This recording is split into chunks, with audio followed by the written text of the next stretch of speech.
গানের মধ্যেই নতুন একটা বিষয় ঢুকাতে হবে। বিষয়টা হচ্ছে খুনকারের ব্রেন শট হওয়া নিয়ে। আরো একটা টাটকা বিষয় ঘটে গেছে চৌধুরী সাহেব, এইটাও তুললে তাই। আমার ভাই মরে যায় অথচ আমি খবর পাই নাই।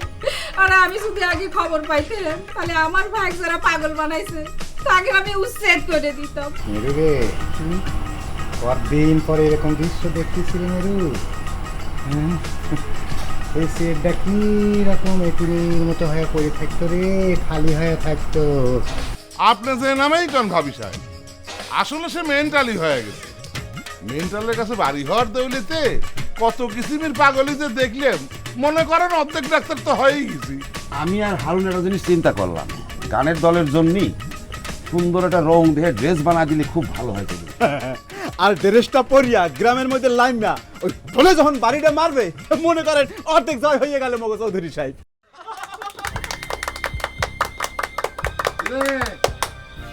রশিদ হারুন, গান বাজনা নিয়ে তো ভালোই মজা মানেছো। আর কোনো কিছুর দিকে কি খেয়াল আছে নাকি দরকারই নেই? ঠিক আছে ঠিক আছে, আজ এইখানে রিহার্সাল বন্ধ। এই শোনো, তোমরা এই দোকান থেকে চা বিস্কুট খাই নিয়ে যাও, আজকে শেষ। মালিক ভাই চলো।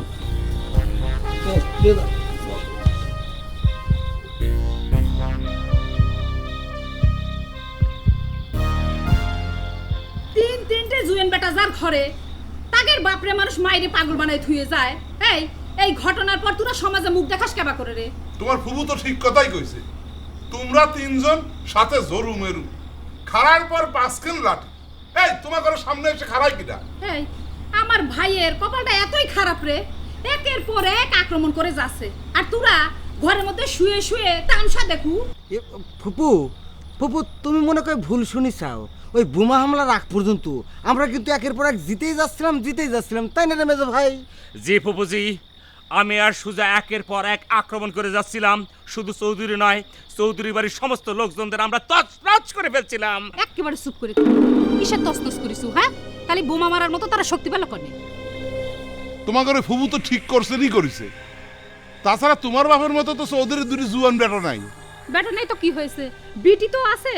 ওই চৌধুরীর বিটিগের ছলা কলায় তাকে পিছন পিছন তোরা ঘুরে বেড়াইস, আর সেই সুযোগে চৌধুরী আইসা আমার ভাইকে শেষ করে দিয়ে গেছে। আমার মনে কয় তোমার ফুবু ঠিক কথাই করছে। না না ফুপা, ফুপুর ধারণাটা মোটেও ঠিক না। চৌধুরী বাড়ির সঙ্গে সবসময় আমাদের বাক বিবাদ লাগিয়ে থাকে। আমরা তো ওইগুলোর উপর কাল লাগিনি সাপ ছুঁড়ে মেরেছিলাম, এবং ওরা মাটিতে পড়ে একদম অজ্ঞান হয়ে লুটুপুটি খাচ্ছিল, তাই না রে সুজা? খারাপ মেজো ভাই, আমার মনে কয় ফুপু সব কিছু খুলে কওয়া দরকার। ফুপু ফুপু তুমিই কও, আমরা দুই ভাই, মাত্র দুই ভাই, এই দুই ভাই মিলে কি করব কও? আমাকে যে মাথা বড় ভাই, তোমার আদরের ভাইপুত, তুমি দেখ বউ আব্বা বকরে ডাকু, সেই তো এই খুনকার বাড়ি জয়ের পথে সবচেয়ে বড় বাধা। সে কি করেছে জানো? কি করেছে? ওই চৌধুরী বিটিকারের সামনে একটা রুমাল নিয়ে শান্তি শান্তি শান্তি শান্তি শান্তি করে বেড়ায়। চৌধুরী বাড়িতে সারাক্ষণ সে নাচা খেয়ে বসে থাকে। একদিন ওই চৌধুরীর বেটিরা ওই এক মাইরে মাটির সাথে মিশাই দিয়েছে, তারপরে ও রাখতে হয় না পুপু।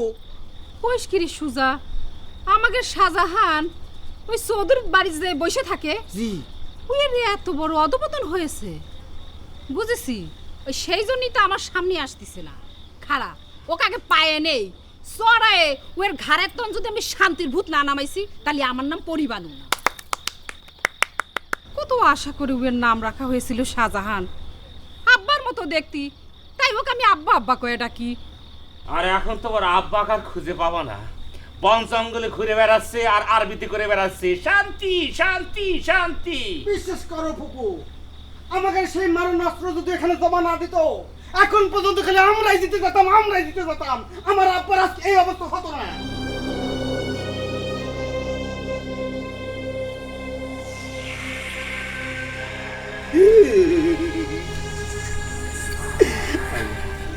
চৌধুরী বাড়ির সার্বিক কাজকর্মে আমি রীতিমতো হতাশ।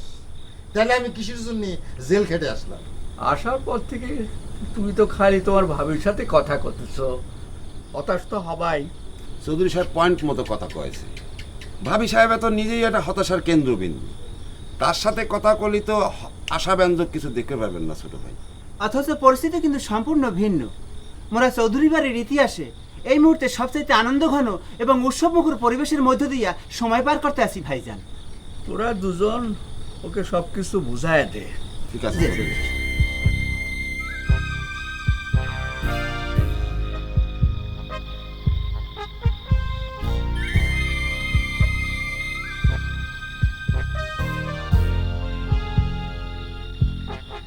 খুব তো উৎসবের গল্প শোনাচ্ছ রে।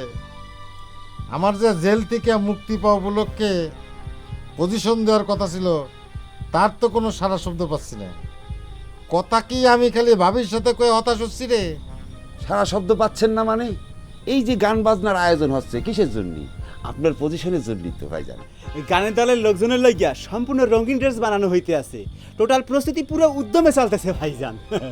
আপনাকে তো রীতিমতো মালা দিয়ে ব্যান্ড পার্টি বাজায় হুলস্থুল করে গ্রামে আনার প্ল্যান ছিল, কিন্তু সমস্যা হয়ে গেল অন্য জায়গা। জেলের বছর যে 9 মাসে হয় সেটা তো আমাকে জানা ছিল না। হয়, রশি ঠিক কথাই বলছে। আমরা তো জানি 12 মাসে বছর, কিন্তু আপনি যে ঠাস করে 9 মাসের মাথায় চলে। কুত্তেক যে ফালাটা দিয়ে হত্যা করেছিলাম, সে ফালাটা কনে রে? সেই ফালা তো আপনি খুঁজতে পাইবেন না ভাইজান। পুলিশ তো আলামত হিসেবে সেটা সিজ করিয়া লইয়া গেছে। আপনার জেল হওয়ার প্রধান আলামত তো হেইটাই। শোন, বড় ভাই কুয়া ঠিক ঠিক সেম সেম একটা ফালা বানানোর ব্যবস্থা করবি। জি ভাইজান। পজিশনের দিন ফালাটা আমার হাতে ধরা থাকবে। ঠিক আছে ভাইজান। মনে থাকবি তো? জি ভাই। অবশ্যই।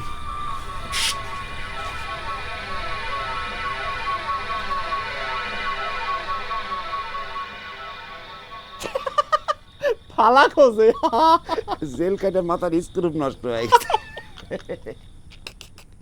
এক দেশে এখনকার ছিল, নাম কাটিয়া বাগা হলো, ঠেলায় পইড়া বিড়াল হইয়া এবার কয়ে ম্যাও রে। এক দেশে এখনকার ছিল, নাম কাটিয়া বাগা হলো, ঠেলায় পইড়া বিড়াল হইয়া। বাবা বাবা, গান তো দেখি ভালোই গাওয়া হয়। ভালোর দেখিস কি, একটু সবুর করো। মানুষ শুনেছি আনন্দে 8 খান হয়, আপনি তো দেখে একেবারে 3 8 24 খান হয়ে গেছেন চৌধুরী সাহেব। আমি যদি 30 খান হয়ে থাকি তাতে তোমার খারাপ লাগে কেন গোলাপজান? আরে না না না না, আপনার ইচ্ছে হলে আপনি 130 কেন হন, তাতে আমার খারাপ লাগার কিছুই নেই। তবে জানি আপনার এই আনন্দে 30 খান হওয়া, সেই কামটার বিষয়ে আমার আপত্তি আছে। আমার সব কামই তো তোমার আপত্তি। আর কি কামে আপত্তি করেছি না করেছি সেই হিসেব পরে করি। এখন আসল কথাটা কয়ে রাখি, আপনার এসব গান বাজনা বন্ধ করা লাগবে। বন্ধ করা লাগবে কেন? ও বোঝা যায়নি? মানুষে খেতাবি করে বাধা ওইসব গান গাওয়া যাবে না। যদি বন্ধ না করি? বন্ধ না করলেই আপনার সমস্যা হবে। এখন বুঝতেছি বিলাই খুনকার অজ্ঞান হয়েও কিসের জন্য গোলাপজান গোলাপজান নাম জপে। ও, তা আপনার ইচ্ছা হলে আপনিও জপেন, আমি তো মানা করি নাই। তাহলে তো অজ্ঞান হওয়া লাগবে। যদি চাও তাহলে সেই ব্যবস্থাও করি, মাথার উপর একটা বাড়ি দিয়ে অজ্ঞান করে দেই। দেখি গোলাপজানের নাম জপা হয় নাকি পেট থেকে ওই আরেকজনের নাম বাইরে হয়ে আসে। মাথায় বাড়ি দেওয়ার কামটাই তো খালি বাকি রয়েছে।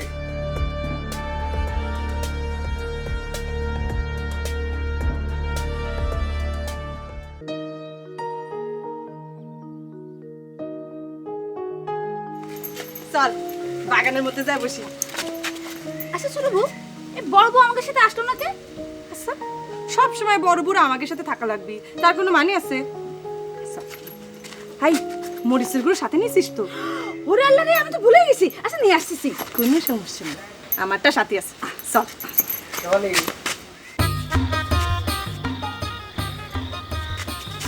কোনে যাচ্ছ তোমরা? হাওয়া খাবে যাচ্ছি। চলো আমি একটু হাওয়া খেয়ে আসি। না, তোর যাওয়া লাগবে না, হাওয়া খাওয়া লাগবে না, তুই তোর কামে যা যা। আমার তো আলাদা করে কোনো কাজকর্ম নেই, যা কাজকর্ম সব তোদের সাথে মিলেমিশে। এই ছোট ভাই, তোমার যাওয়া লাগবে না। আমি আর ছোট ভাই একটা জরুরি কথা কব। তোরা নিষেধ করলে তো হবি না, তোদের নিরাপত্তার ব্যাপার আছে না।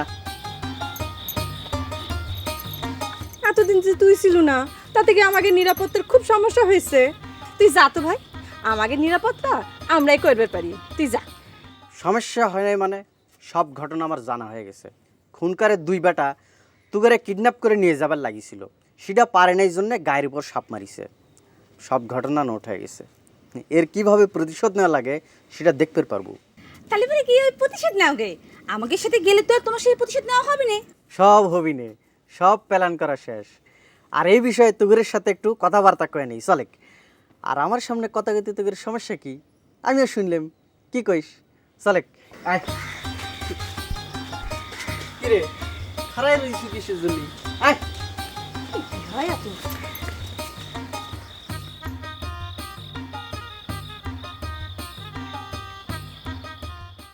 এক দেশে এক খুনকার ছিল, নাম কাটিয়া বাগা নিল, ঠেলায় পইরা বিলাই হইয়া এখনো বলে ম্যাও গো, ঠেলায় পইরা বিলাই হইয়া এখনো বলে ম্যাও।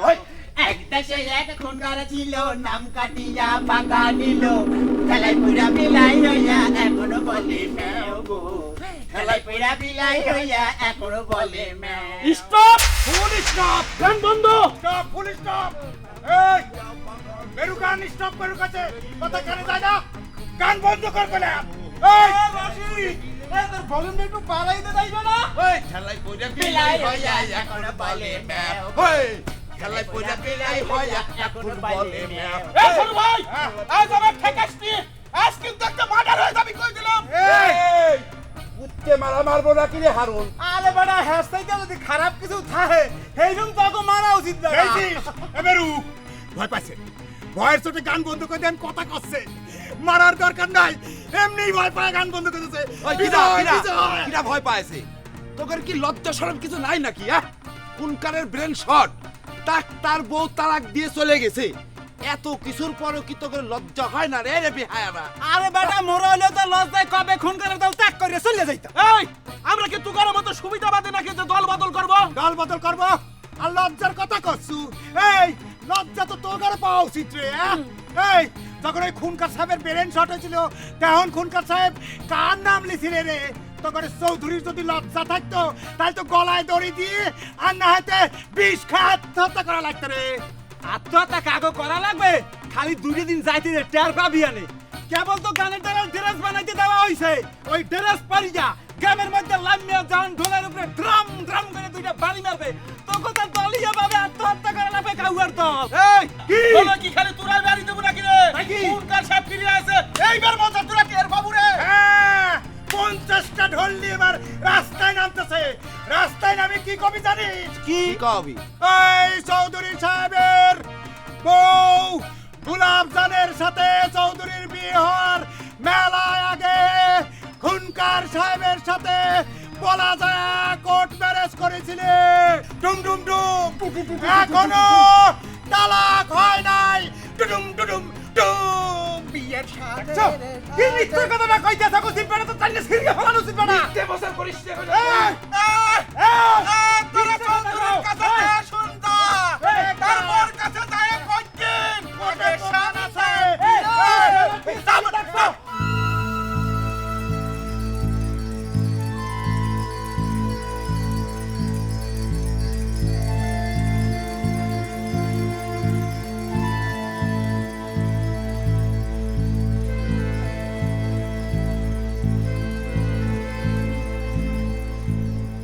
আসসালামু আলাইকুম ভাইজান, আমার নাম রবিউল করিম, আপনার ভগ্নিপতি।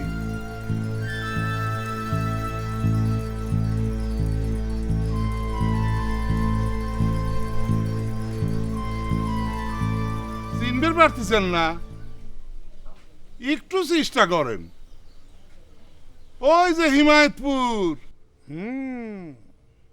চুপ করে থাকো, কি চাই এখানে? কিছু চাই না ভাইজান, আপনার পরিস্থিতিটা একটু বোঝার চেষ্টা করতেছি। খবরটা শোনার পর আপনার বোন তো জবাই করা মুরগির মতো সে দাপাদাপি করে কাঁদাকাটি শুরু করে দিছিলে। আমি মরে গেছি সেই খবর শুনেছিলে? আইসে যখন দেখলে যে আমি মরি নাই তখন নিশ্চয়ই মনটা খুব খারাপ হয়ে গেছে। প্রথম খবরটা অবশ্য সেই রকমই গিয়েছিল ভাইজান, মিথ্যে কথা কব না। তারপর সঠিক খবরটা পাইলাম। সঠিক খবরটা কি?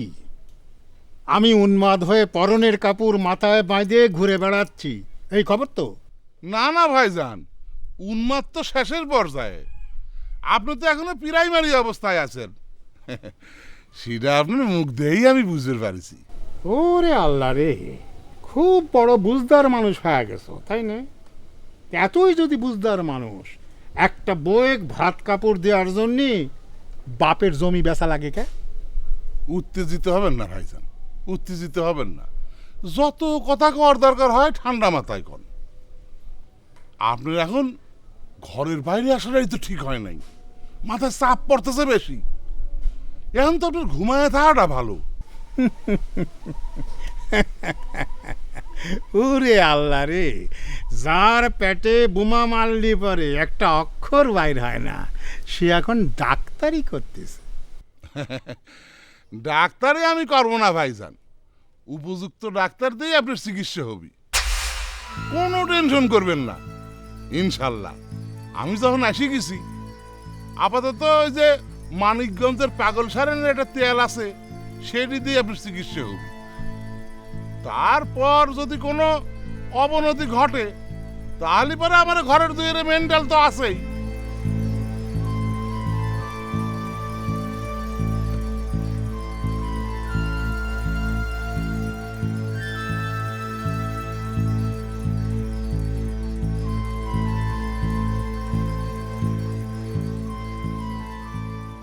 দিছি শালা বোম বাস্ট করে, এখন বুঝুক গিয়ে। বোম যে বাস্ট করে দিল, কিন্তু আমার কাছ তো কিরম দিনে ঠেকতিছে।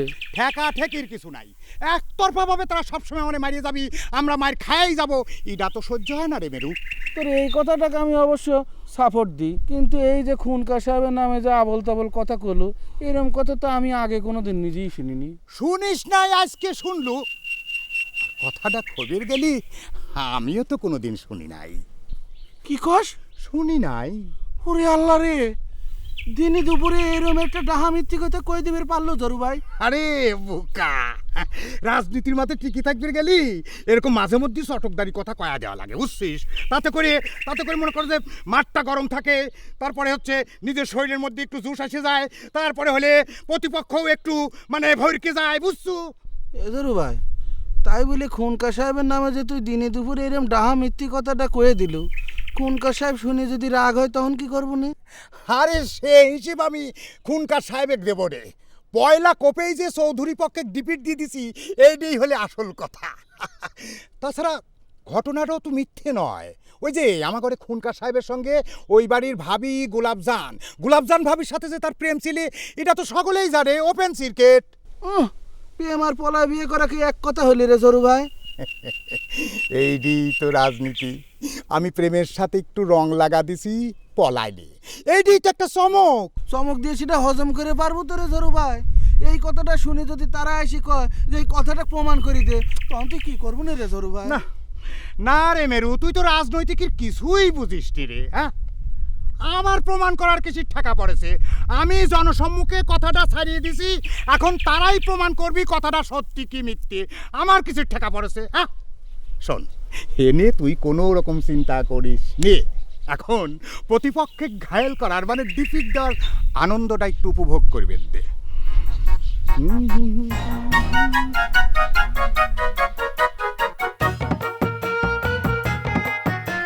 আমি তো তোমাদের এই কাজ কারবারে হতাশ হয়ে যাচ্ছি ভাবি। আমি কি এই জন্য জেল কাটিছিলাম? এমন ভাবে কথা করছু, এটা আমার যদি তুই জেল খাটিছু। যদি কই অবশ্যই, তাহলে তার কি জবাব দেবো ভাবি? চৌধুরী, কই গেল রে চৌধুরী? ওই বাড়ির মধ্যে বলারিছো কিসের জন্য? বাইর হয়ে আসে, বাইর হয়ে আসে। তোর এই বানরের মতো মুখের আমি ভাঙিয়ে দেব। হ্যাঁ, যাক, তোমার সাথে দেখা হয়ে ভালোই হলো। আমি মনে মনে তো তোমাকে খুঁজতেছিলাম, বুঝছো তুই? আজকে কিসের জন্য যেন কবি কাজী নজরুল ইসলামের একটা কবিতার লাইন খালি বারবার মনে হয় যাচ্ছে। আমরা যদি না জাগি মা, কেমনে সকাল হবে? তোমার ছেলে উঠলে মাগো রাত পোহাবে তবে। ভাবি, আমার সে কুত্তে করা ফালাটা কোনে? ফালা দিয়ে কি হবে? কি হবে মানে? তোমার কানে যাচ্ছে না কিছু? চৌধুরী বাড়ির সামনে এসে খানের স্বাদ আমি দিয়ে দেবো, একের ফালা দিয়ে। বোমাটা যে মারি আইছি, সেই কারণে আপনি কি খুব টেনশন করতেছেন খুনকার সাহেব? আমার মনে হয় টেনশন করার কোনো দরকার নাই। আপনার মনটাই কি কেউ কোনো আঘাত করেছে? তোমাকে না এ বাড়িতে আসার কথা নিষেধ করেছি, আমার কথা কি গ্রাহ্য হয় না তোমার? এটা আপনি কি করছেন চাচি? আপনার কথা গ্রাহ্য হবি না কিসের জন্য? আমি তো আপনাকে আগেই কইছি, শান্তি প্রতিষ্ঠার জন্য আমার ভয় ডর কিছু নাই। তোমার শান্তির কপাল আমি ঝাঁটা মারি।